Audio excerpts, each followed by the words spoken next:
Thank you all for joining us. We will now begin the program. Well, thank you, everybody. This is exciting for me to be here with our third installment of our National Pain and National Spine and Pain Development Series. This, again, as was mentioned, this is our third installment, and we really have a great program tonight. We're going to start with Kevin Miller, who's the chairman of our board, and we're going to do our roundtable. And what I really want out of this is that everybody gets a chance to know Kevin, the person who's at the top of the food chain for our little group here. And so we're going to have a little 5 to 10 minute discussion about Kevin's view of the world, the view of being chairman of the board of NSPC, and the way that what we think his vision is going to be. We're then going to move into a couple of really interesting interventional topics. One is going to be on spinal cord stimulation, very timely, as there was a launch of 1-year data on some of Ricardo's work. And we're going to then segue into an intrathecal pump discussion with our director of implantable therapies. And you all have met Vip in the past, but you haven't met Ricardo prior to this. And then finally, I really wanted to highlight Phil Keck, our Director of Psychological Services, who will get a little bit more of an introduction as we introduce him. And this is going to take about an hour. It is an enduring program, so we'll be able to search this on the web. And frankly, that you also can get some CME with this. So with that, I'm going to turn it over to me. I'm going to turn it over to myself and have a brief conversation with Mr. Miller. So this is really what I call an essential conversation, and it really should just be kind of fun. So, Kevin, you and I talked a little bit about what we're going to do, and can you just start with telling us who you are and what's your background? How'd you get to where you are today? Sure, happy to. So thanks for having me. Really excited to speak with you and talk to our group of providers and staff out there. So my background is I was born and raised in Boston, Massachusetts. My wife and I are both from the Boston area, but I've lived in Atlanta now for the past 15 years. We have 2 boys that are college aged. And so my wife and I are enjoying some alone time and some empty nester stuff. So it's all good. From a professional standpoint, I came to National Spine. The short answer is through the merger with Prospera. I have been involved with Prospera almost since the beginning, I think since 2012, 2013. And was chairman of that company and now chairman of the combined company. That's great. I mean, it's a little bit aside, but you may not know that, but the idea for Prospera really came at a time when I was sitting down with Doug Lehrman, who was the owner or founder of Pulse Equity. And he and I talked back and forth and discussed an approach to developing a large platform group. And at the end of the day, he went off and did it in a direction, and we went off and did our stuff in a different direction, but remained good friends. So it's really kind of gratifying for me to come back and have this now. Okay, what I was part of at the very beginning is to bring the Prospera team back into our NSPC team. So to me, it's really kind of a cool coincidence or karma or something to that effect. But thrilled to have you here. So tell me about your vision for where you think we should be going. This is now the largest pain practice, I think, in the world, not just in the United States or on the East Coast. I think it's, if you were to take a look at a focused pain practice, I think we are the largest pain practice. When I say that, I sometimes question myself if, what about Kaiser and you carve off their pain services, or the Veterans Administration and carve off their pain services? We're probably not that big. But we are, as a independent, standalone, private entity, we're probably the largest now. So tell me your vision for that. Yeah, no, I think you're right. And Dr. Stats, in terms of the largest platform. So we are the largest, and I think that affords us some luxuries. And so as that pertains to our vision, one of the great things about bringing Prospera and National Spine together is we have a very similar strategy. And that strategy is find good doctors, partner with good doctors, support those doctors, and let them focus on providing great care to patients. But one of the really special things, and frankly one of the reasons why I was excited about continuing with the combined company, is now a company of our size and scale really affords all of us the opportunity to truly make a difference across our country. And, I joke and say, hey, I'm useless overhead. You and the people on this phone are the ones that do the good work every day with the patients. But if you think about it, I mean, obviously we're in the middle of a pandemic now, but across the country, I mean, it's hard to think of two bigger health issues other than the opiate crisis and, the 50 million plus Americans that live in pain. And we as an organization truly have the opportunity to make a difference across both of those. And I think that's a really special thing. It allows us to be part of something bigger than what we can do individually. And we're in a great position to do it. Yeah. I noted today, there was an article in the paper today that while we had been making some progress on the opioid related deaths, they have surged up again. And that's probably in part due to the mental health issues that Phil will coach us on later tonight. But it's also partly in that people have lost contact with their interventional pain doc, and other doctors are just starting to increase the prescription writing and not really thinking through the rational approach that we all want to believe in. So I think this COVID thing is actually a third crisis that's layered on top of the first two crises. And I'll throw in there's a fourth, and that is the runaway cost in healthcare. We are a cost-effective solution to the runaway costs. So as these four crises kind of really overlap with our Venn diagram, I think we're going to find that a group like ours is going to be particularly strong and effective in helping navigate some of these waters. No doubt. Couldn't agree more. Couldn't agree more. You said one of the things that I really liked just a moment ago about, you want to get the doctors out of the way of taking care of patients, or let doctors and nurses and PAs take care of patients. You want them to focus on that. And that was really always my guiding principle, I think, that I had, which was doctors do doctors work, PAs do PAs work, NPs do NPs work. And that's where you should be spending your time. And so it's great to have a focus and a principle like that I think really is going to be supporting what I will call patient care. At the end of the day, it's all about patient care. So couldn't agree more. And that is, we certainly see it the same way. In healthcare, over the years for me, I think it's really important that you put the patient first. I mean, the patient has to have a great experience, and you put the patient first. But for that to happen, it's the people in our offices and our clinics every day that make that happen. And so our job in what I call support services is to clear all the roadblocks away so that our providers can be effective and focus on the patients. And there's a lot that goes into that. A lot of which probably is no interest to anybody on this phone. But what people should take away is, from the top of this organization, from Dr. Weiser to myself, to Dave McCabe, to Catherine and Greg Tabo, we are all fully in support that our customer are you people in the field. And our job is to make your lives easier on a day-to-day basis so you can focus on the most important thing, which is providing quality care to our patients. That's great. I kind of looked at it as in some ways, when things are going well, I don't really want to know what's going on. But when things aren't going well, I want to know why they're not going well. So to me, it's like turning on the TV. And if it goes on when I hit that button, that all things are good. And that's what I want to see in our practices, is that we hit the button and the TV goes on, or we can deliver the great care seamlessly. Yeah. So Kevin, we all come to our positions in this world with certain principles. And what would you consider your guiding principle for being chairman of the board of the world's largest pain practice? Sure. Yeah, there's two things. I mean, there's a lot that goes into that. So I know we're short on time. I would highlight two areas of focus. And this is the other thing, that if there's one thing you remember from my part of this call, is know that from the top of this organization, there's going to be two things that are always true if I'm part of a healthcare organization. And it's been that way through my career. I think this is the 8th private equity-backed healthcare board that I've been involved with. Most of the time it's been chairman, but certainly active board.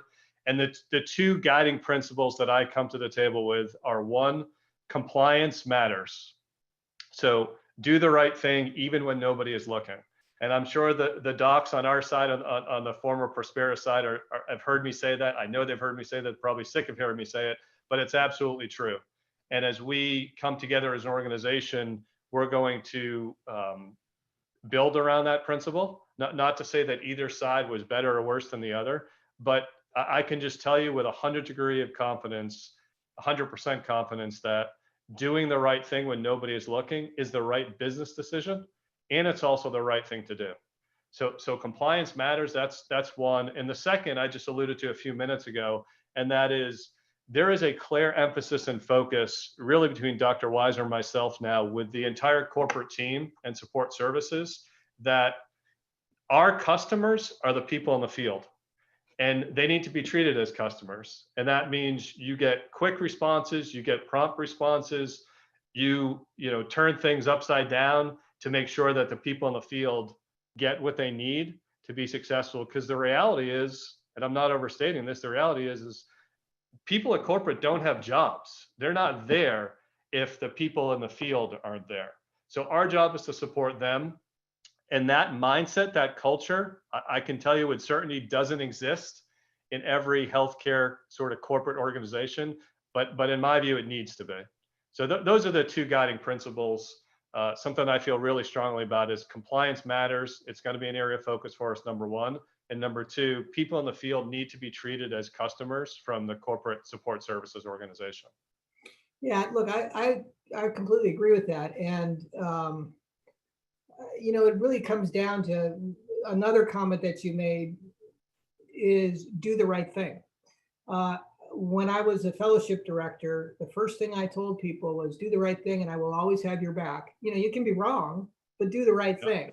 Yep. And I will always have your back, and the money will follow, because sometimes people were so worried about making, enough money to, get this payment or get this done.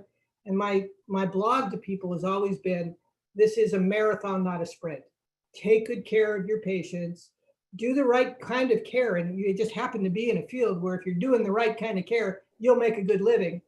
But look at everybody as your mother. It's how you want them taken care of. So I think we're really kind of together on this. You're from a real more of a compliance standpoint. Mine is really more from a chief medical officer standpoint or, Hippocratic oath standpoint, is we really want to do the right thing. And it's great that when those two philosophies come together and they agree. So thank you.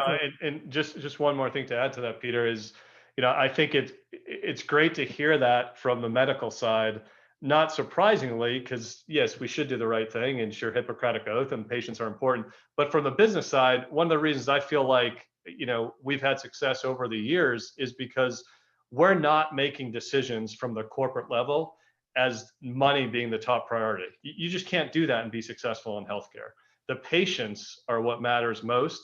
And then frankly, the providers, because, we live in a society and a world where everyone should be treated equal. But I promise you that in the world of healthcare services, doctors are the most important people in the company. They just are. That's just the way it is. We don't make automobiles. We don't make widgets.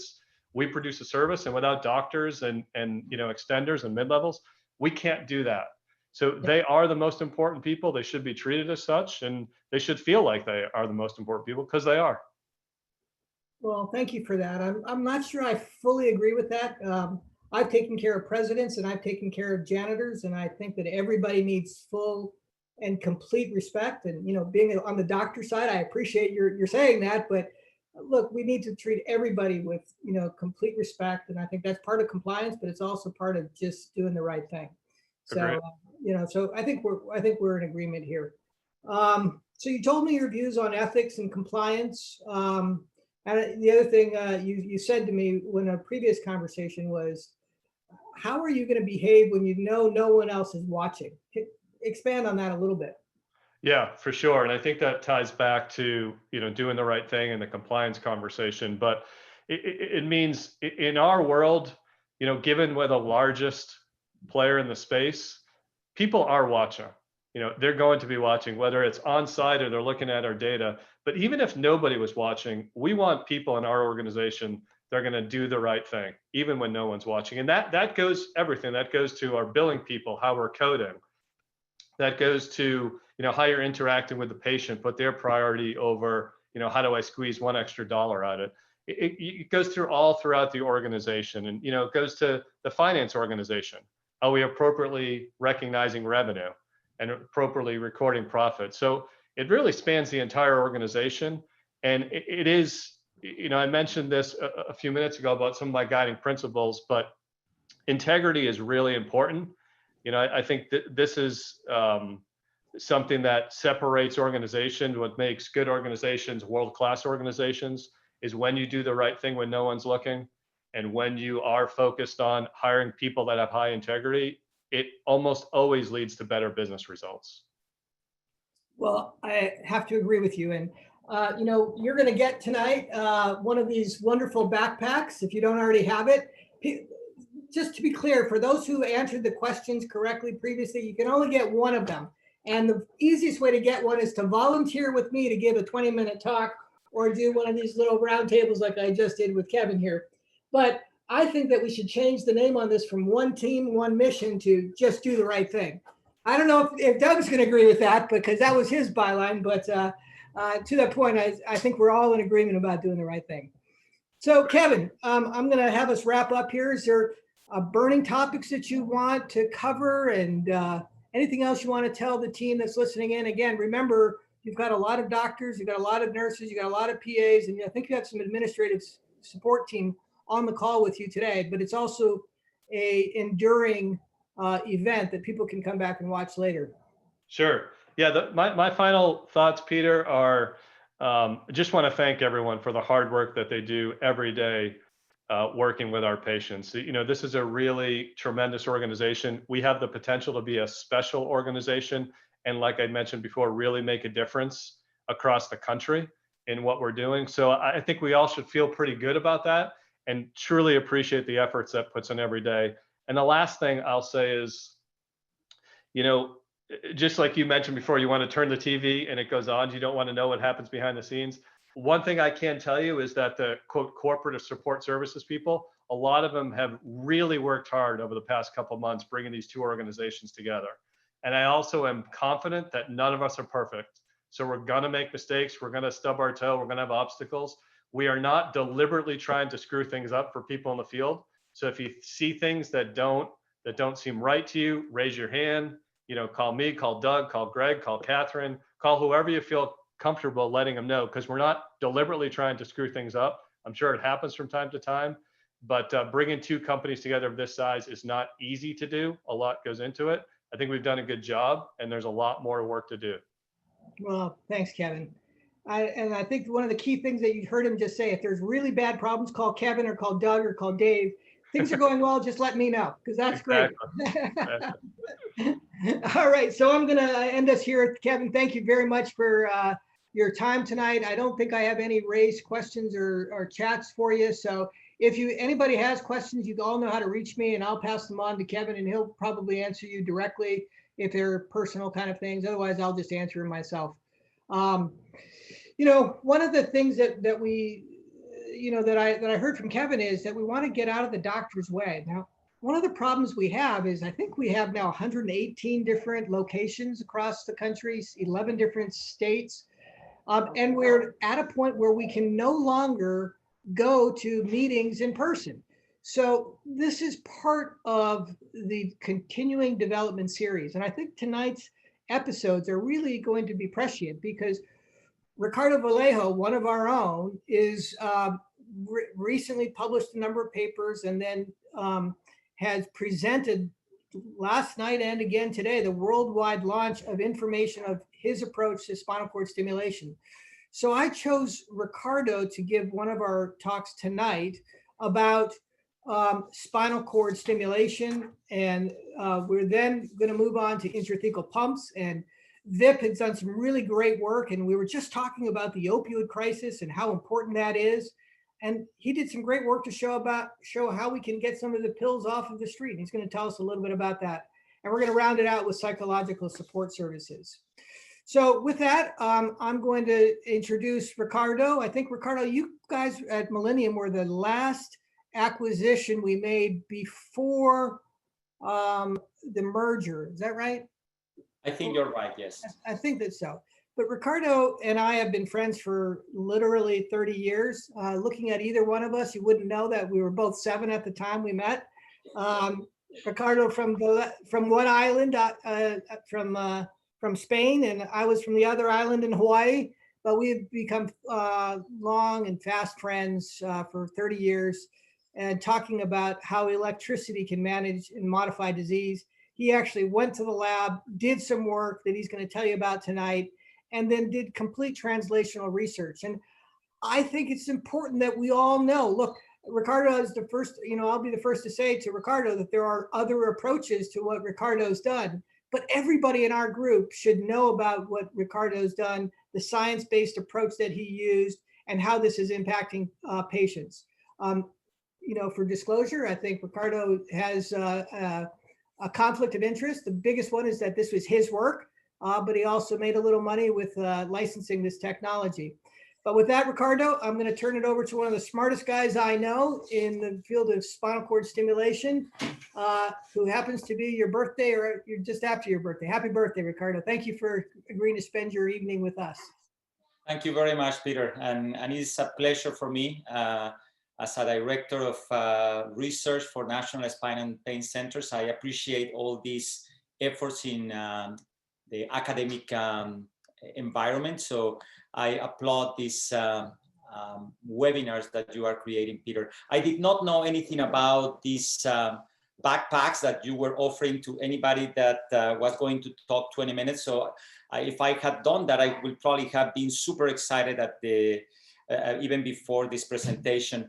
The topic of the presentation today is spinal cord stimulation and the evolution of the field. So what I will do, instead of just running into a bunch of results from different studies, you all may have access to that. What I want to go is a little bit more into the thought process that led to these developments. And I want to go back in history and position ourselves back in 1965. And when you look into that, there is a major principle when you want to develop something, is that at least you need to have a theoretical framework that you can start extrapolating ideas and try to start using those into the therapy. So this is from a fascinating book from Oliver Sacks, which is called The River of Consciousness. He's better known for the movie Awakening with Robert De Niro. But if you think about it, what makes an observation or any idea to be acceptable or to be memorable is this ability of the thought to be apprehended into something that people will be able to remember. So the mind somehow needs to accommodate this new concept. And then once it is accommodated, this new idea or discovery will take care and will be used in the field and will be whether forgotten, fade, or die without an issue.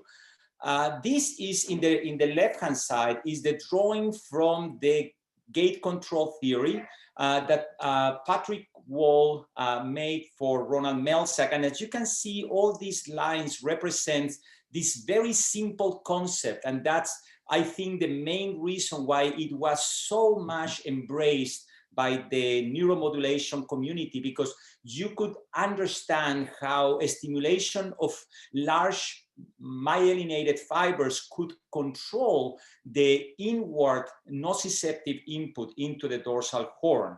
So that, I think, was one of the main reasons that allowed for this new idea to be accepted and then remembered within the field. Out of that, it came a very simple concept. If I can electrically stimulate those A-beta fibers, I just need an impulse with enough intensity and duration that I can generate an action potential.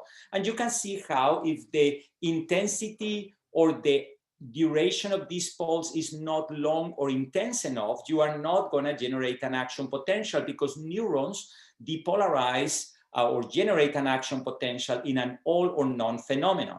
Now, if you think about it, then you just have to position the cathode in a location that you will be able to obtain this depolarization. This change in the transmembrane potential was the final goal based on this theoretical framework.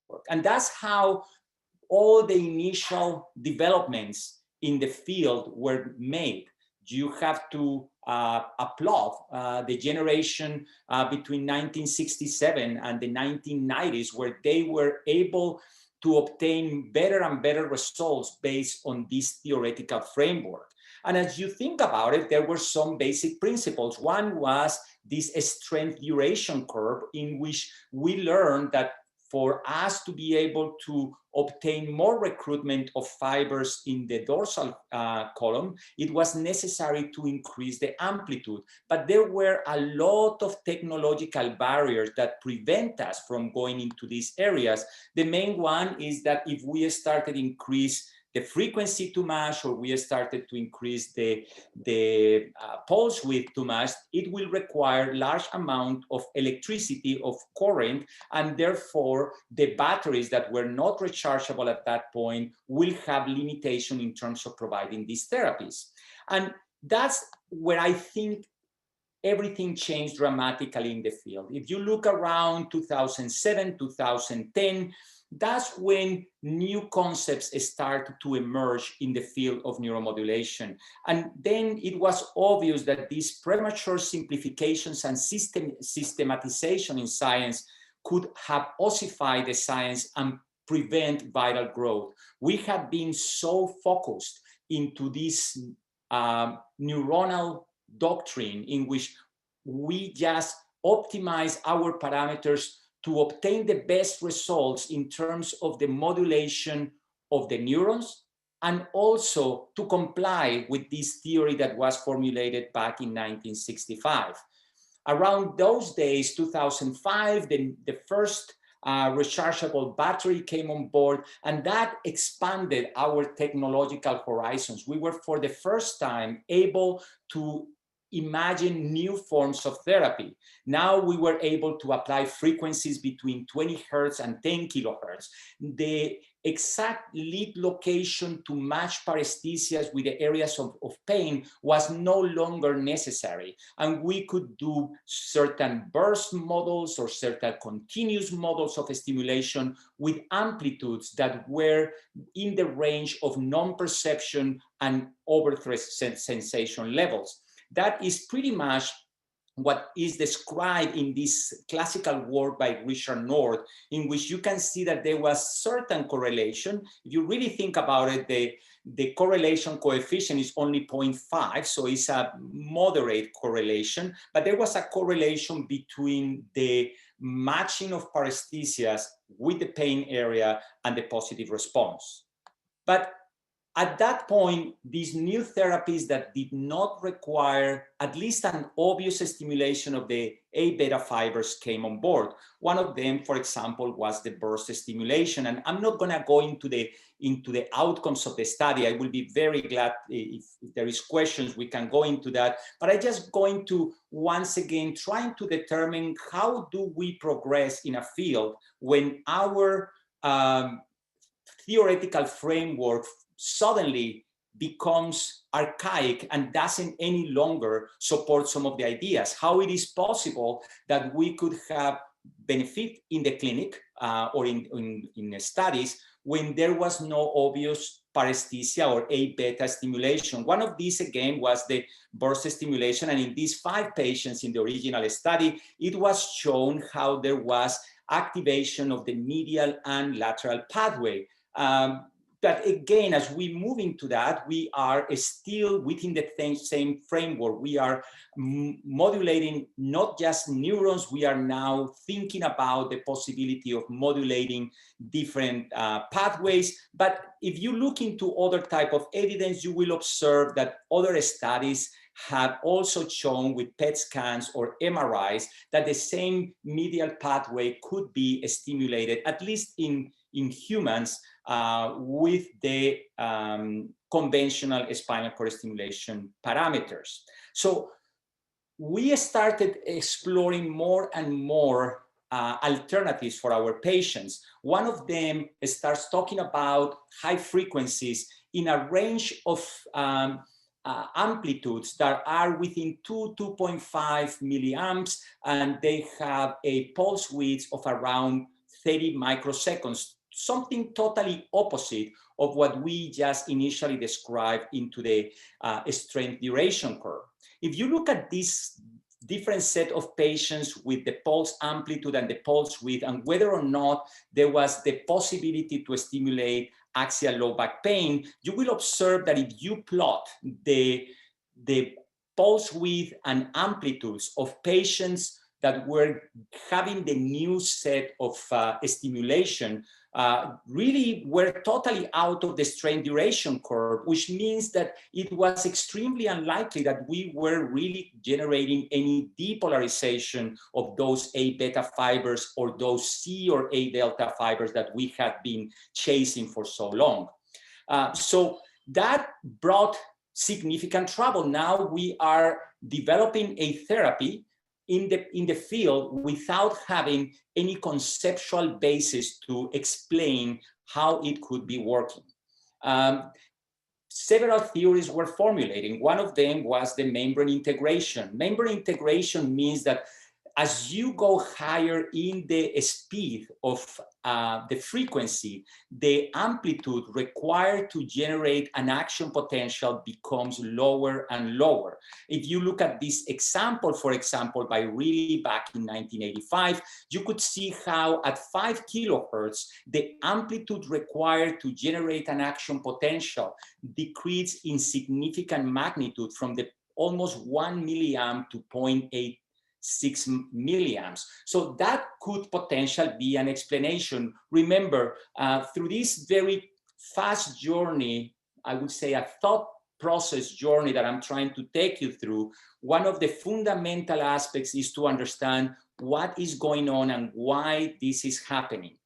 Another theory that was formulated was the desynchronization. Is it possible that as you apply very high frequencies, some of the neurons will be able to keep pace with this frequency, but others at high frequency will not be able to do that, and therefore will depolarize at a natural speed of depolarization for each one of these cells? Those were all theories that were formulated, and then a computational model was also applied to try to determine whether or not this desynchronization, blockade of the signal, or this integration of the membrane could be the reasons why these patients were getting a positive response in the clinical area. And this model by Dr. Lemka, again, is a computational model, and I want to be clear about it. We lived for so many years into this neuronal doctrine that computational models that somehow represent by equations what was going on at the level of the neuron, it kind of makes sense. I mean, you want to have some type of understanding of how can you optimize this neuronal conduction. But then he observed in this computational model that there was no possibility to have depolarization of the neurons in the dorsal cord of patients that were having high frequencies and were using subparesthesia amplitudes. So what I will propose now is to reflect a little bit of what we have been doing in the field of neuromodulation for so many years. Basically, a patient comes into my practice, the patient tells me I have pain, I try a bunch of injections, maybe some medications, the patient doesn't get better, and then I start looking into what else can I do for this patient. And then I have very few options. Vip is gonna talk us about one of them, but what happens if you think about spinal cord stimulation? You just, I would say, almost arbitrarily decided, okay, this patient may be a good candidate for stimulation based on your experience. And then arbitrarily, you will choose a set of parameters, always with one main goal, which is the goal to depolarize the neurons. So that's what has been happening. But let's step back again. Back in 1988, Seltzer proposed the first animal model of neuromodulation. And 4 years later, it was clear that neurons were not the only players. They may have triggered initially the action potentials, but it was clear that in order to have this very well known nowadays peripheral and central sensitization, there was the need for inflammatory mediators, for cytokines, chemokines, and other mediators to be players in these processes. And the advances that we have had over the last 30 years in terms of understanding of this central and peripheral sensitization have been tremendous. But if you look into our field, into the neuromodulation field, that all this amount of knowledge that has been accumulated in the field were totally ignored. We were just trying to comply with a theory while we were forgetting about what we were treating. And we are treating patients that are suffering from chronic pain, therefore patients that have central peripheral sensitization processes.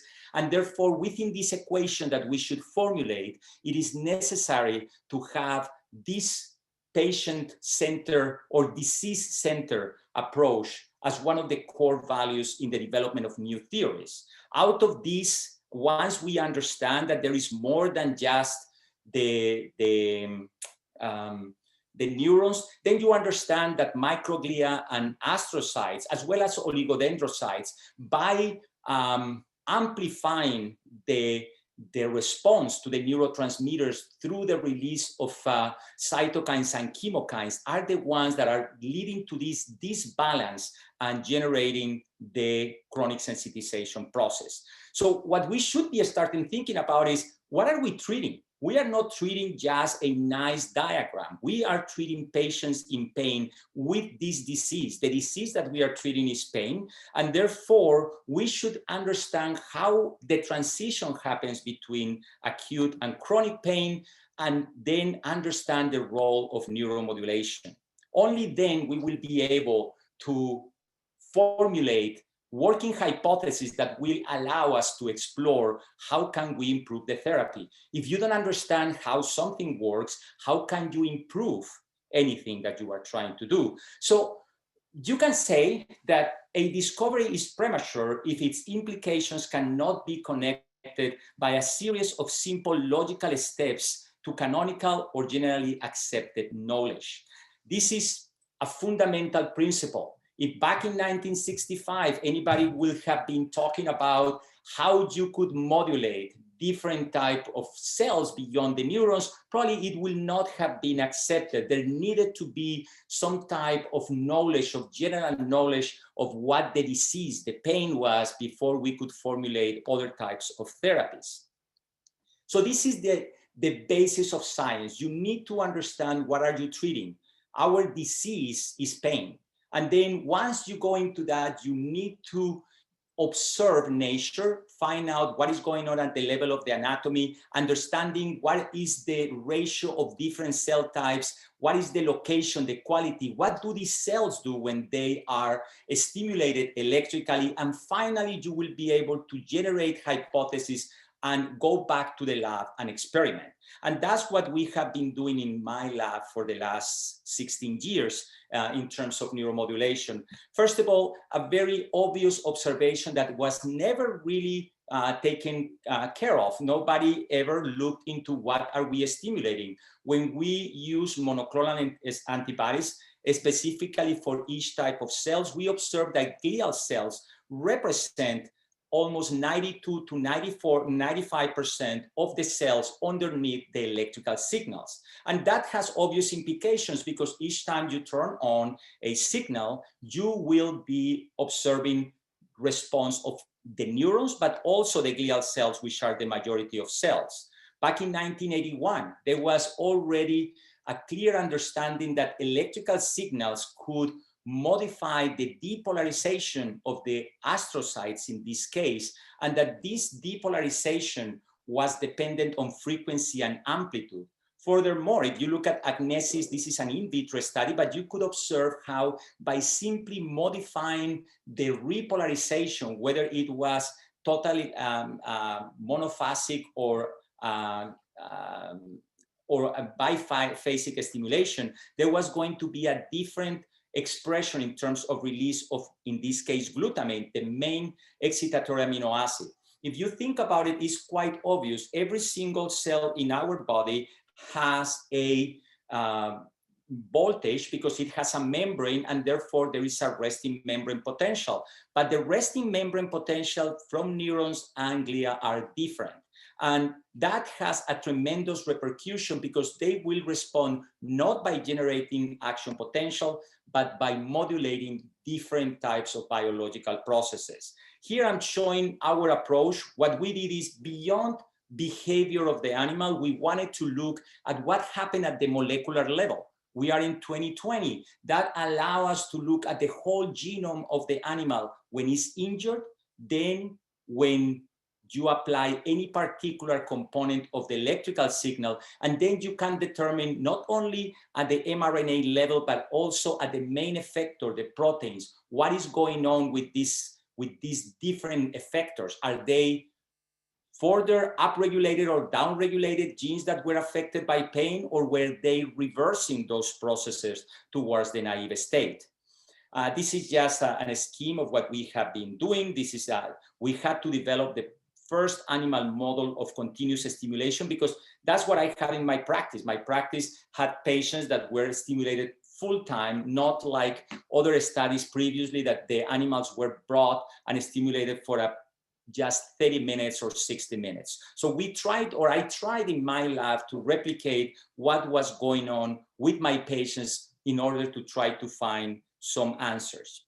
One of the first observations is that when we started using conventional stimulation, there was an upregulation of inflammatory responses, while there was downregulation of signal communication. And that was replicated by the group with June Wan at Johns Hopkins. And that's very important because when you are doing research, one of the main values is if there is reproducibility. So we observed in two different pain models in rodents that there was similar type of modulation of these biological processes. Now, as I mentioned earlier, nowadays I have the ability that I can track thousands of genes, 31,000 genes or something, 12,000 proteins, each time that I create an injury, and then I can follow what happens when I apply a different signal. One of the observations that we had very early on is that some of the parameters within the waveform could revert these biological processes, while others were amplifying the biological processes. And if you identified a set of genes that are specifically expressed by a particular set of cells, then you can determine what is the correlation towards the naive state.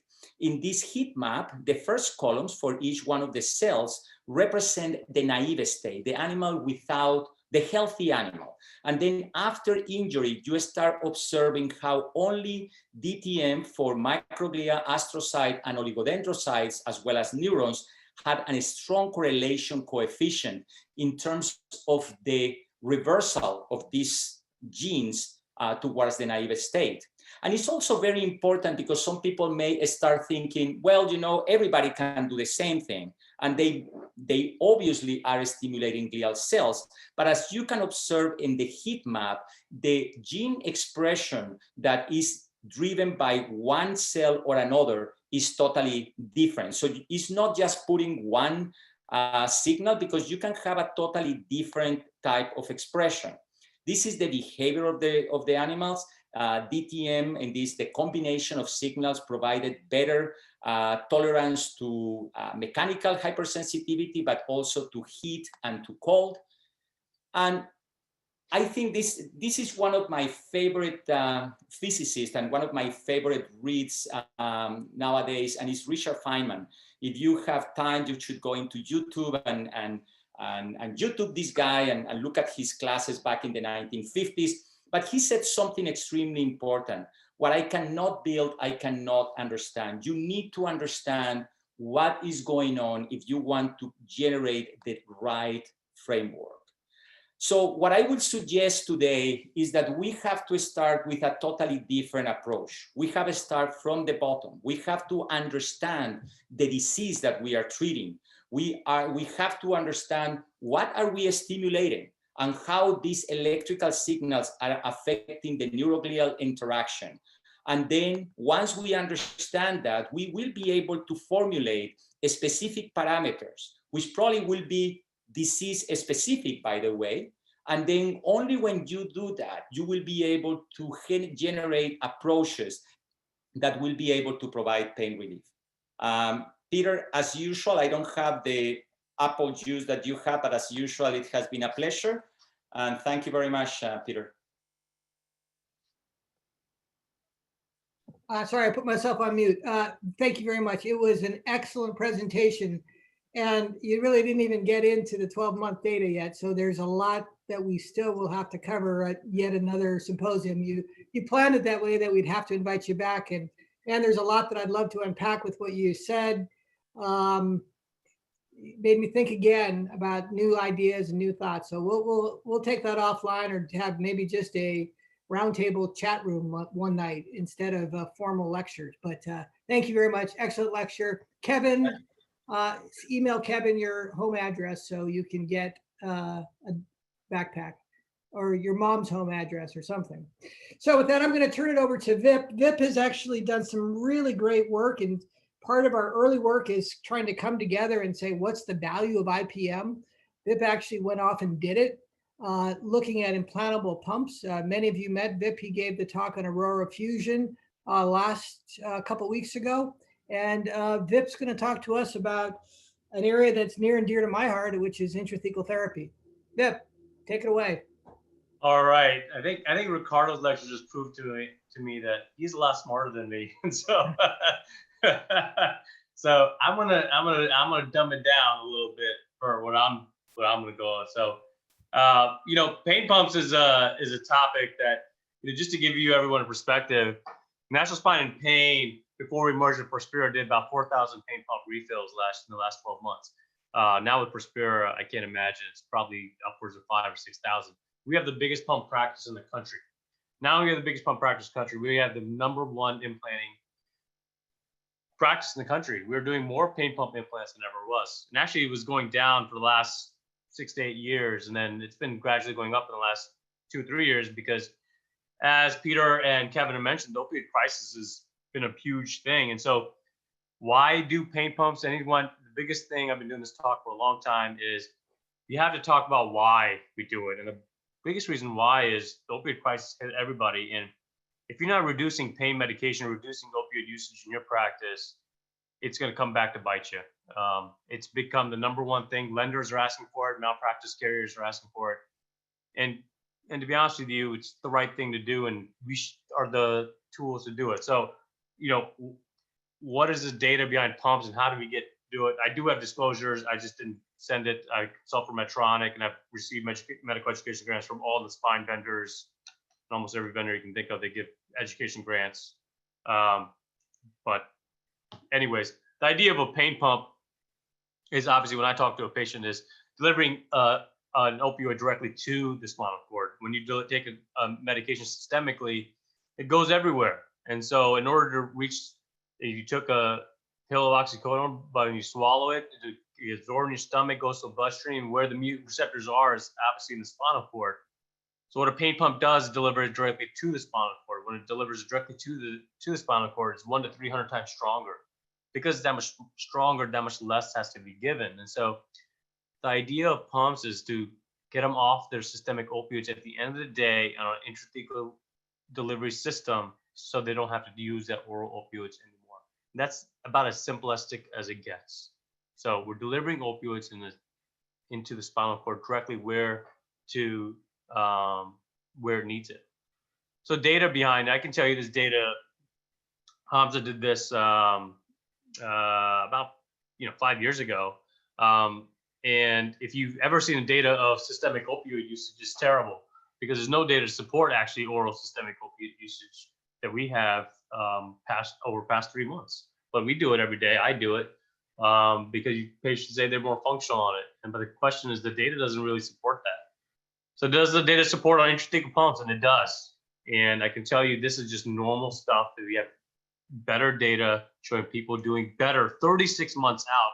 At the end of the day, it's just 3 years out data showing that they're walking better, their normal work. And so, I stopped caring about pain scores at the end of the day, because what I found is patients were just more functional on it, activity better. You just notice the mood changes and difference, when patients come off of oral pain medications and just on pumps. And so that's the biggest thing I talk about. I don't even talk about patient level. I tell my patients, I don't really care what your visual pain score, what your pain score is going to be after a pump implant. I care about all this functional improvement that you're going to get at the end of the pump. And that's really what it's about, is getting your life back. But at the end of the day, when these patients get pain medications, they have to see us every month, right? And they have to get urine screens and all this stuff. And it's time consuming. If anyone's ever gone to CVS to get amoxicillin, knows it takes about an hour to get it. Can you imagine these patients are doing it on a monthly basis? It takes me a long time to remember my dentist appointment 6 months from now. But these patients on chronic opioids see us on a month-to-month basis, and it's time consuming. The idea is to change their life and be able to not rely on this continuous doctor-patient relationship that never changes. And so it's about offering a patient a different road that may not exist. So they actually did this data, and it was when I was aware of the data, I'm like, man, these guys got to be really smart. These guys got to be smart as Ricardo. I mean, how did they get a patient a morphine equivalence of 253, which I tell you is not the NSPC average morphine equivalence. It's much lower than that. This is 2015 data. We are much lower systemic opioid usage now.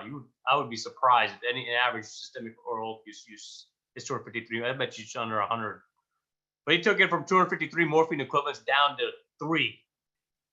Past 3 years.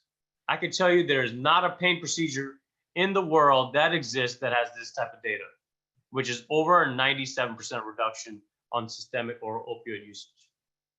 So if we did that with a significant amount of oral patients, we would find it. So the question is, can we duplicate it within National Spine and Pain? And so when I came on board, I was like, can we duplicate this for people who aren't typically doing pain pumps? And so that was the whole idea of it. We informed our doctors, like, look, this is how we do it. And can this be reproducible?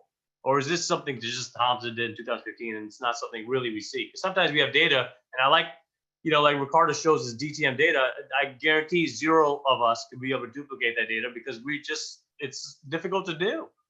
This is, and so, but can we do this and show that NSPC is part of the solution? And that was the whole idea. And so what we did with our NSPC docs, I started the company in April 2019, just to give everyone an idea.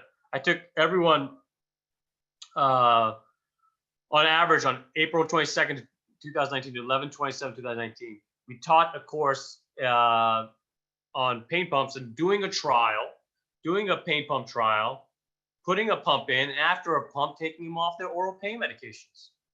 So what was our average MME? Our average MME for 49 patients was 112. So right along what I thought it was going to be. So we took and all the patients from May 22nd, 2019 to 11/27, 2019.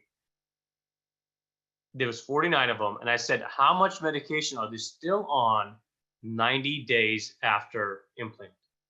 90 days. So they got through the thing. They got used to having it, all this stuff. And lo and behold, they went from 112 MMEs to 7 MMEs in about 14 different providers. So this isn't just me doing this work. This was NSPC as a whole doing it. Just to give you an idea of the power of NSPC and how fast we do it. 49 implants in that time frame. What was the MME reduction? 89.3%. That's remarkable. I can tell you that data is being used within NSPC slide decks to the board, to lenders, to clinical vendors, to show the power of what NSPC can do. What that means is we reduced 5,019 pills a month and 90 fentanyl patches a month, with an annual pill reduction of being 60,000 pills. Now, could you imagine the power of that? That is just in those 6 months. And we were doing this continuously to this day. And I can tell you, I'm planning about, anywhere from 8 to 14 pumps a month, just in the DC area. So can you imagine the annual pill reduction is probably close to 150,000 at this point. What a powerful tool that we can take to our politicians, we can take to any person in the world. I mean, like, natural spinal pain is part of the solution in reducing oral opioid usage. 60,000 pills, I promise you, put in a room and it'll be very noticeable. That shows you how many pills 49 people were on or were consuming in a 12-month annual basis, and 1,080 fentanyl patches. That's amazing. You know, that's absolutely crazy that how many fentanyl patches were taken off the street. So talk about opioid reduction, NSPC did it. This wasn't, I did it. This was NSPC as a provider in DC, Maryland, and Virginia did it independently. I wasn't teaching them how to do it. This is completely reproducible. We do a trial, we do the implant, we take them off the narcotic, and it's just simple as that. So that is the power of a pain pump technology. Who do we choose to do pain pumps on? Classically failed back, chronic intractable pain. You'll almost very rarely see a denial for pain pump implant because all you need to diagnose is chronic pain syndrome and a secondary diagnosis something else. Every single one of our patients, a significant portion of them have chronic pain syndrome and intolerance to reduced efficacy of opioid management. That's everybody.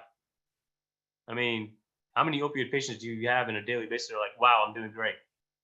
So elderly with diffuse lumbar spondylosis, patients who have failed spinal cord stimulator therapy. And to be honest with you, patients can be opioid naive too if you don't think it's working. So failed back, I'll tell you, is the #1 reason by far it's put in for. And how do we do it? At the end of the day, I take a patient who's over 120, I make sure they wean if they're over that. Now, I'll tell you, average MME is 112 MMEs, that data showed it. So if they're on lower MMEs, I don't necessarily wean them. And I make sure they don't take the oral opioids on the day of the implant. And I have these conversations with the patient just so they know their expectation that I'm taking off all their oral narcotics after implant, and just to know that that's what occurs. Drugs commonly used in the pump are morphine, Dilaudid. I mean, those are probably the two highest. Ziconotide is a pre-all, it's a neuropathic drug, which is not an opioid. We obviously use baclofen too for patients with CP, stroke, those type of things. And so what the most efficient way to honestly do this is not in the old way. The old school way was actually doing the inpatient hospital trial. The most efficient way is to do a single shot intrathecal pump trial right in your office. So we do a low dose, a very low dose of morphine, 50 micrograms per ml, a Dilaudid 50 micrograms per ml, it's 100 mics. Just to give you guys a perspective, 0.1 milligrams. Laboring women epidurals at Rush Medical in Chicago, where I trained, got routinely 0.2 milligrams of morphine for every of their combined spinal epidurals for C-sections. So we're giving 0.1 milligram to these opioid tolerant patients. They're going to tolerate it. The risk of it is respiratory depression, and you just won't see it at those doses. You won't. I tell the patients to bring a driver that day, and then they go home. I've yet to see a patient with issues with intrathecal pump trial. There's not this epidemic of people dying from intrathecal pump trials, but there is an epidemic of people dying from 120 Percocets a month, and anyone knows no one's taking it appropriately. So do a single shot pump trial. The dye shows the interior spread, and that's it. The procedure itself is a flu shot. At the end of the day, anyone can stick a needle in the intrathecal space. You're just going too far. It's impossible not to hit the intrathecal space. So there's no loss of resistance. You do it with a 22 gauge needle. Very rarely would they have a spinal. And then just go through the expectations. They go to the trial, successful trial, 30 minutes, an hour after they get the trial. They get an efficacy. So, and then the idea, the goal is managing their pump expectation, doing it, keeping them at a low dose. Don't increase it every time they come to you with the implant. So the video out is simplified now with NSPC is with Prospera merger, we have an internal pharmacy that has the highest quality control check I've seen. They have 90 days for when you get the pain pump medication or when we can use it. So we're launching that pharmacy within Virginia or Maryland very soon. But just know that the idea is to keep the pump settings low. Don't increase the pump every time they come into your office with pain. Because if you put in a pump for their failed back, when they develop knee pain, the answer is not going up on the pump. It's treating their knee pain. So that's the biggest part of pump management, and how all the stuff that you hear about a bad pump management, high dose intrathecal pump, is because people just kept going up on it regardless of what was going on. So you have to treat the patient for their underlying disease. This is just a ultrasound picture of what it looks like. I can go over the nitty-gritty details, what to pick, concentrations on the pump, either 2.5 milligrams per ml or 5 milligrams per ml. Those was common dosage in a pump. This is ultrasound showing the actual the reservoir where you're going to fill it. I use it sometimes for doing it. So the biggest misconceptions you're going to see is they can still have MRIs. There's no big call system. You're going to be on call all the time. Our doctors have been able to manage it fine. So who goes to the ER if there's an issue? When they have cholecystitis and think it's related to the pump, it's the breath. So don't think that we're changing the world as NSPC, and we can do more of this. And we're leaders in that field already. I'll tell you, we do more pumps than anybody else. So I think that is my talk. But thank you. Thanks, Vip. This is really a great topic, and it's kind of near and dear to my heart. You're really great to see what I actually think is going to change the practice of medicine. It's probably 25 or 30 years ago, I was the co-PI on the largest pump trial, randomized controlled trial ever done, where we randomized patients with cancer to receive either implantable pumps or maximal medical management. And what we found at that time was improved pain control, but it was marginally improved pain control over what someone could get with systemic medications, significant improvement in toxicity. And the other thing that was interesting to is statistical significance of 0.06 with 200 and some patients, we found improvement in survival. So there's a lot of great value to implantable pumps. And it was kind of surprising to me that we published that in 2002 in the Journal of Oncology, but it really didn't take off. And I've been a little bit befuddled by it, but I think part of what's going to change the course is the work that you've been doing now, which is the importance of getting some of these drugs off the street, because it's not necessarily our patients who are abusing medicines. It's somebody going into the cabinet of Aunt Matilda and grabbing their pills and using them inappropriately. So lots of bad things happen.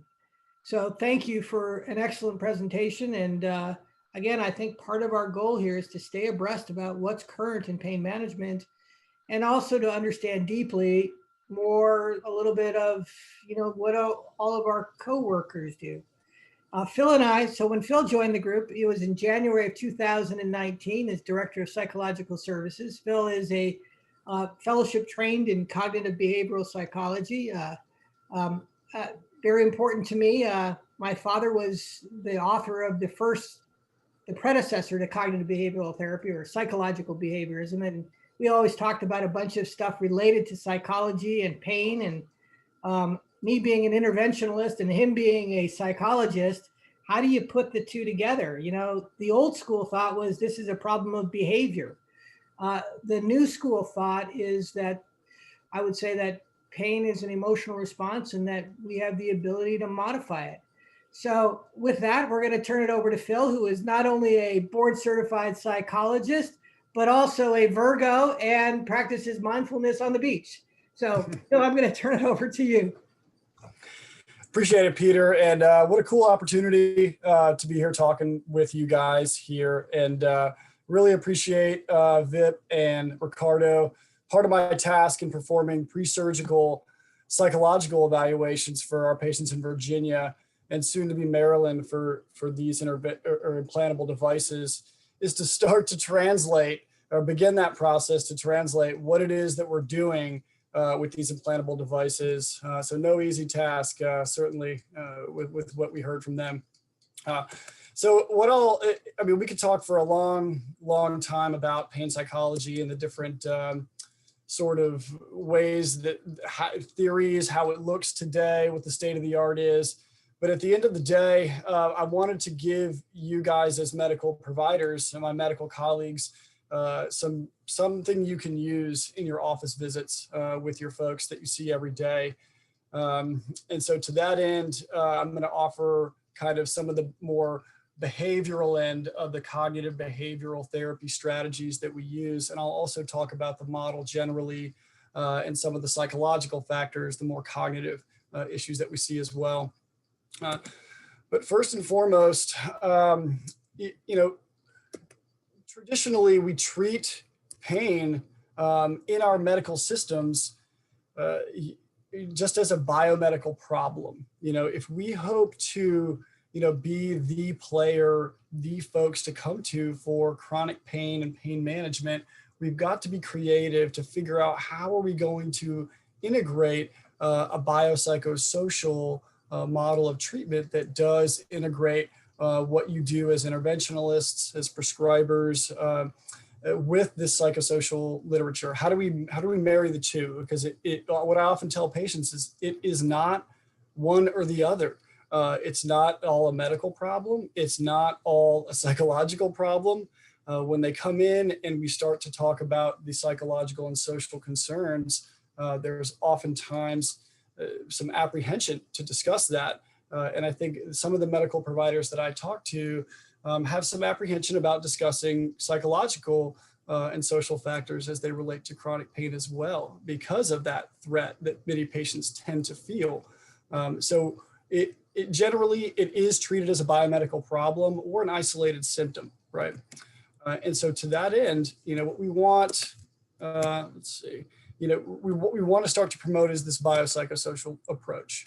And what that means is that it's not about opioids or no opioids or medication or no medication or which injection or intervention to try next. We're throwing darts sometimes without a dartboard at all. And we're trying to figure out what's going on with these patients. And I talk to many medical providers too that end up scratching their head about, wow, these interventions, I don't know why, our treatments aren't working very well. And part of what we are striving to do is help patients suffer less, live better, do more of what's most meaningful to them. And their experience of pain is right at the center of all of that. And decades of research show that pain is best treated using a comprehensive biopsychosocial approach to care to get the best outcome with overall functioning, quality of life, and reduction in pain. That's a whole person approach that we're talking about. And if we look at the most recent definition of pain, according to the International Association for the Study of Pain, I'm sure you guys have kind of come across this, but what I found really, really cool about this is that, and I'll just read it out, it's an unpleasant sensory and emotional experience. If I just stop there, an unpleasant sensory experience gets treated every day. The unpleasant emotional experience, which is half of the definition of pain, doesn't, or we need to find creative ways for patients to access these types of treatments. So it's an unpleasant sensory and emotional experience associated with or resembling that associated with actual or potential tissue damage. And that's an expanded definition that was very recent here in 2020. And what I like about what they did was they went further to discuss that emotional end of it, to kind of broaden the context. So pain is always a personal experience that is influenced to varying degrees by biological, psychological, and social factors. Pain and nociception are different phenomena. Pain cannot be inferred solely from activity in sensory neurons, unfortunately, right? If it were so easy. So through their life experiences, individuals learn the concept of pain. I talk to many patients every day about how chronic pain can be considered in part a memory condition of sorts, because there are many aspects of it that are learned both behaviorally and neurologically. Although pain usually serves an adaptive role, it may have adverse effects on function and social and psychological well-being, well documented. Verbal description is just one of several behaviors to express pain, and an inability to communicate does not negate the possibility that a human or non-human animal experiences pain, right? So that's talking more about the response to pain. This is talking about the visual analog scale. And Vit nailed it. You and I are on the same page with this, because every pre-surgical patient that I talk to, I say, hey, we got to toss the 0 to 10 scale right out here if we're talking about outcomes, because the research is very clear that most folks with chronic pain, they have an anchor. And regardless of what we do, they anchor on that 7 and they don't deviate very much from it.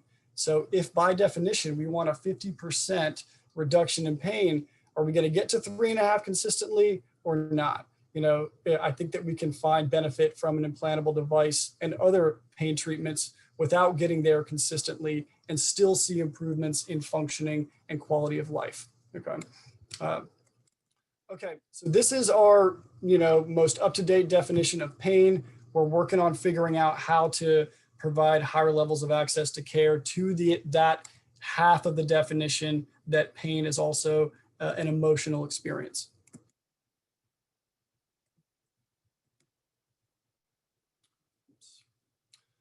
Okay, so we are looking at how patients' mental and emotional behavioral response to their pain because it impacts the trajectory of their pain. It will predict their treatment needs and predict the response to the pain treatments that you provide every day, okay? And it's increasingly more recognized that we've got to better understand these factors to best predict how your patients are going to respond to their medical treatments that we're doing. We are doomed to over-medicalize patients if we don't do this. So they will continue to see suboptimal results if we do continue to only treat half of that definition of pain that we saw. And to this end, I would say that in order for patients to benefit from what we're talking about here with psychological support or evidence-based behavioral pain intervention, they don't need to be crying in your office to get a referral for behavioral pain or pain psychology. This is mainly an indicator that the current treatment plan is not working effectively. And I'll give you some language to respond to that with here universally. So pain-specific psychological factors are going to predict a few things that we know of based on the research. The pain intensity, you know, their 0 to 10 scale that we just trashed, right? Their opioid prescription in women, which I found interesting. Pain-related disability, functioning, pain treatment effect and effectiveness, development of acute to chronic pain. Psychological factors play a significant role for many folks. It's very often a piece of the pie. And then again, persistent use of opioids at a 10-year follow-up. These are all found to be significant based on psychological factors. So really important in accomplishing the mission at hand here.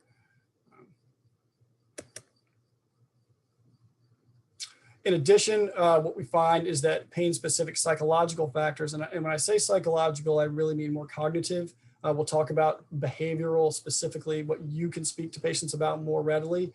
But it's going to these cognitive factors are going to shape neural functioning and pain pathways and patterns. Okay, it's going to shape the brain at rest. Both of these, I think, speak to what we traditionally talk about with pain tolerance. And central sensitization, which we mentioned earlier. These pain-specific psych factors are going to set the stage for chronic pain and prime the pump, the nervous system to sound the alarm when we're talking about pain and stress. And that's true for surgery as well, that these psychological factors predict response to spine surgeries, invasive, minimally invasive, implantable. There are many studies that show the effectiveness of keen psychological testing to predict outcomes readily of a lot of the interventions that you're doing. So when we're scratching our heads, wondering why patients aren't responding to what we're doing, many times it may be psychological factors that do not present themselves as readily obvious in your clinical setting. Okay, what are these pain-specific psychological factors that we see? We are talking about catastrophizing mainly as a main one. We'll speak a little bit more about that one, but all of these are pain-specific psych factors that pain CBT addresses directly, okay? So catastrophizing, emphasizing the most negative aspects. It never gets better, doc. I can't do anything. Very extreme statements. These are very easily recognized. Suffering versus pain. We often peel apart the two a bit.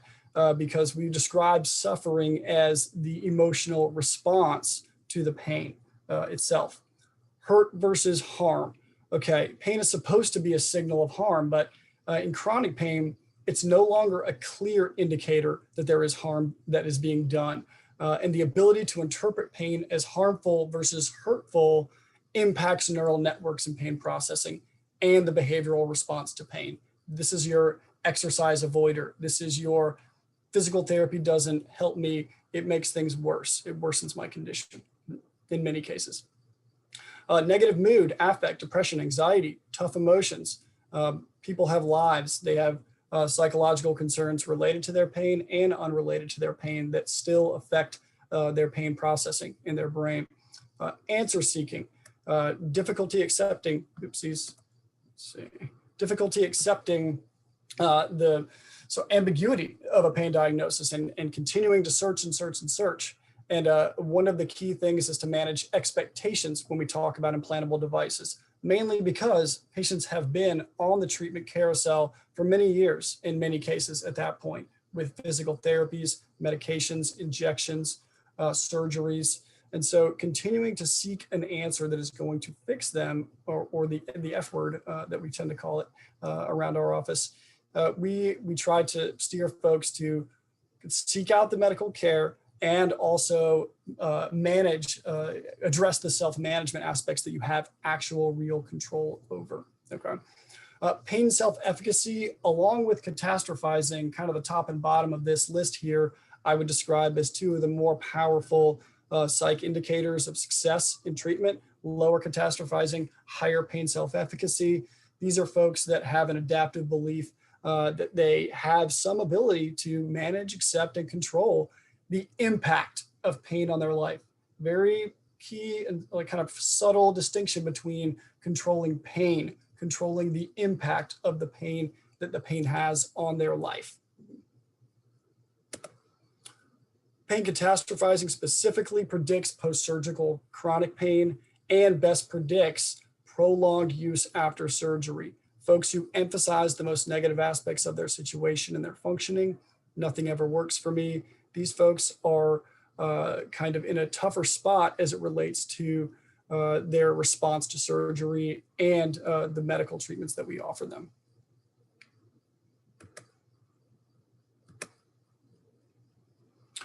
Fortunately, these psych factors are treatable, very much so.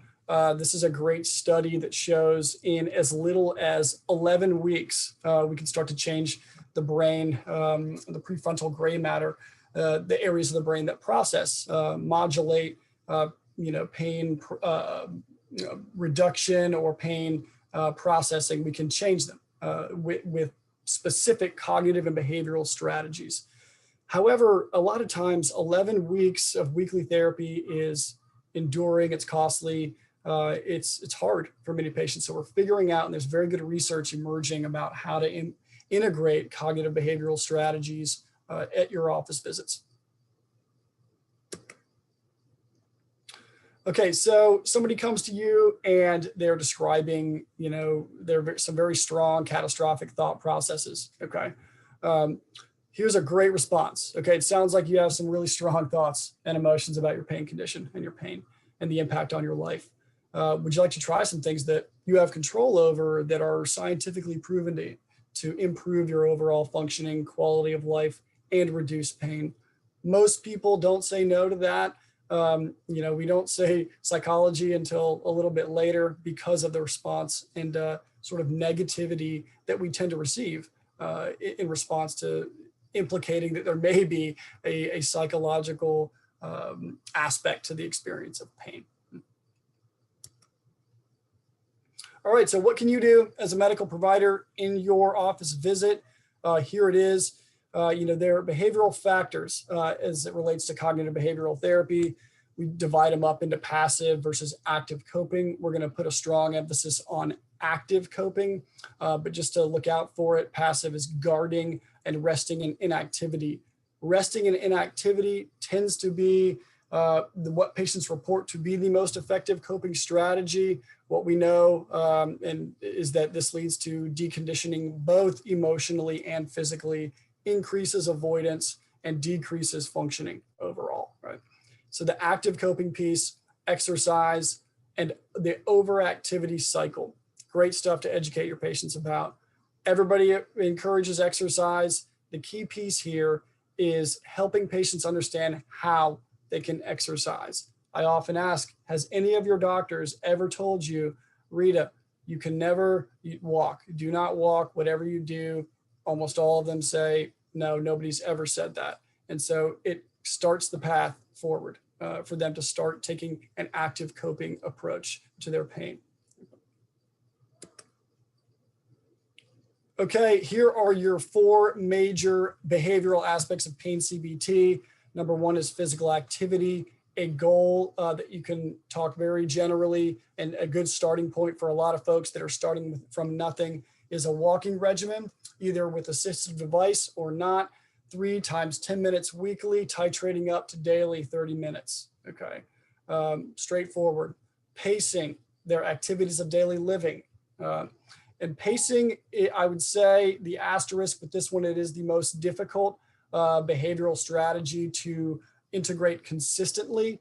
But pacing their activities of daily living, what that may look like for somebody is spending 4 minutes washing dishes and then stop timer, 4 minutes off, rinse and repeat. Vacuuming, 3 minutes, off for 3 minutes, come back to it. Just very simple, very behavioral, straightforward, okay? Relaxation training, very great apps out there these days. Some of you may have them. If you don't, I recommend them. It's a high stress time. So Calm, Headspace, Insight Timer, and the old standby, YouTube, lots of resources out there. And same deal, 3 by 10 to 15 minutes weekly, titrating up, okay? Pleasant activity scheduling, often overlooked, is the engagement of feel-good activities and emotions. And this can look a lot of different ways. We can have a lot of fun with this one. Some examples I've seen this week, I just took this week's weekly date night, in or out, as you know, COVID appropriate, with their partners or friends. Just something simple as taking a bath with, and lighting some candles. Hey, and if they have a really hard time coming up with it, you know, what can we do? You know, let's talk about it. You know, something that you used to enjoy doing.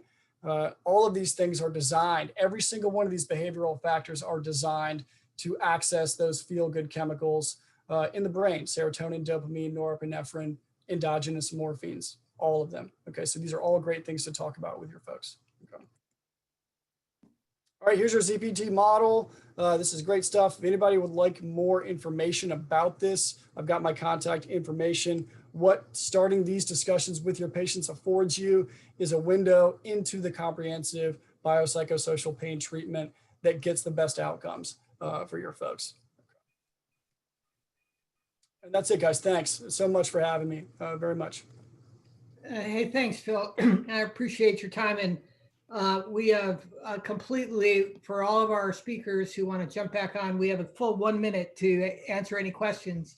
I'll take some blame for that in my conversations with Kevin, but the big problem is Ricardo. You know, he talked way too long. No, so let me start with you, Phil.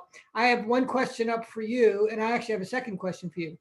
I have a patient whom I recommended for consult to CBT. He's retired military and is hesitant because he does not want to have any mental hurdles should he want to have firearms. Is there any way a consult with Dr. Keck can have a negative effect on his right to bear arms? Never heard of that. I get that question a lot, as you might imagine, and it never has had an effect on any of that. So it's very inbounds as far as that issue. Good. So my question for you is, you are in Richmond, Virginia. Telehealth is pretty good right now because of you know, the coronavirus and all that's going on. Where can you do consults from? We have 11 states and 118 practices or sites, locations. Who can you help? Yeah, it's overwhelming to say the least, you know, being the main psychological guy on staff here. I would say that right now I'm in Virginia. We're moving into Maryland. I'm currently licensed there. But what I would add to that is there are current ongoing efforts that will result in what is called an interjurisdictional psychology practice that I am pursuing that allows for practice in many of the states in which we operate, which would make access to care, at least for consultation, much, much more realistic. That's great. But today, what can you do? Today is Virginia and Maryland. Virginia and Maryland. Okay. I have a temporary license in West Virginia and North Carolina to provide telehealth. Great.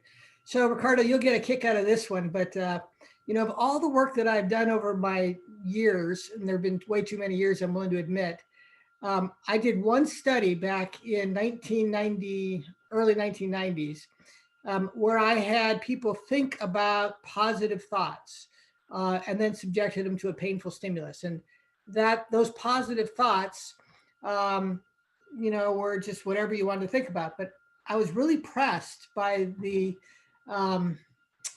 BBC during an interview, and they said, "So what's a positive thought?" I said, "So if you're hungry, thinking about food."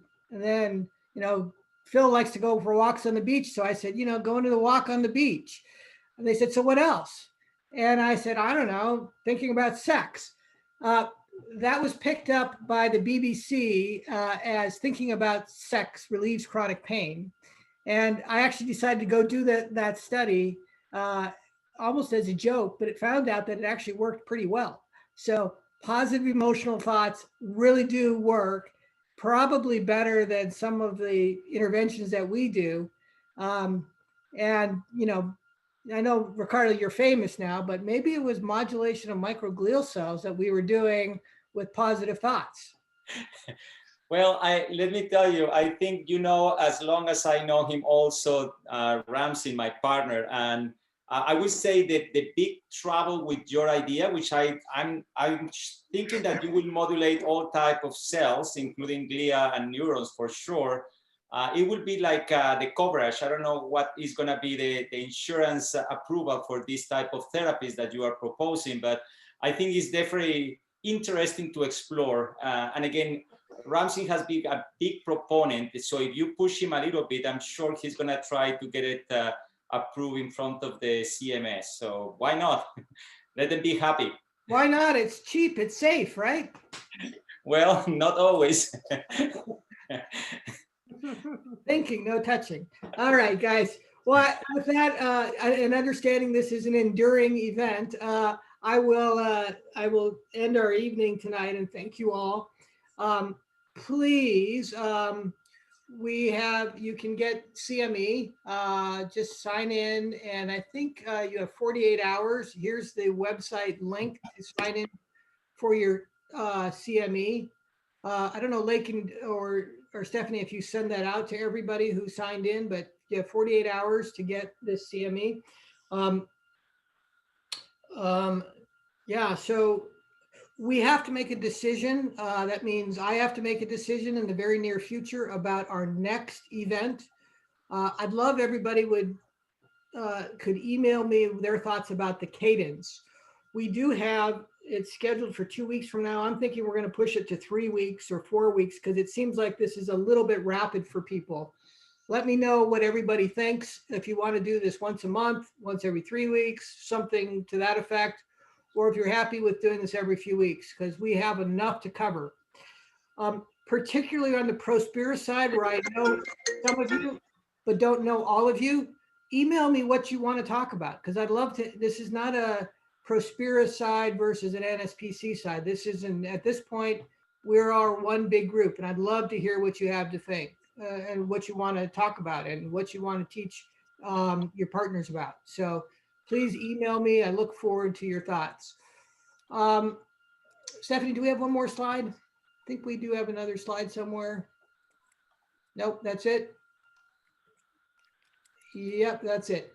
For anybody who's interested, I am going to do a webinar on the 28th with Secretary Shulkin, the 9th Secretary of the Veterans Affairs, the Jen Penna, who was one of the White House doctors, Sten Lindhall, who is the Chairman Emeritus of the Nobel Prize Committee, and Paul Currier, who is the head of the Harvard response for pulmonary for COVID. And we're going to talk about neuromodulation in COVID. For anybody who's interested, on the 28th, just drop me an email. I'll send you an invite. It's free. I don't think there's CME associated with it, but it's a free event. So if you're interested in learning a little bit about how neuromodulation is part of the COVID response, give me an email and I will send you more details about that. It actually builds a little bit on some of the things that Ricardo was talking about with microglial cells and how neurostimulation can affect cytokines. We're going to probably dive into that in some detail from the chairman emeritus of the Nobel Prize Committee. So anybody who's interested, drop me an email. With that, I think we've gone over just a little bit. I apologize for that. Maybe Stephanie will give us 4 minutes of credit for next week and we can get off early next week. But at this point, very deep thanks to Vip, very deep thanks to Phil, very deep thanks to Ricardo. Very, great thanks to Kevin for joining in with us and giving us his vision. Again, we are one big group now, and our goal here is to share culture, share ideas, share innovation, share approaches in helping patients with pain. So please drop me an email. Let me know how you want to be part of the solution. Thanks, guys. Thank you. Bye-bye.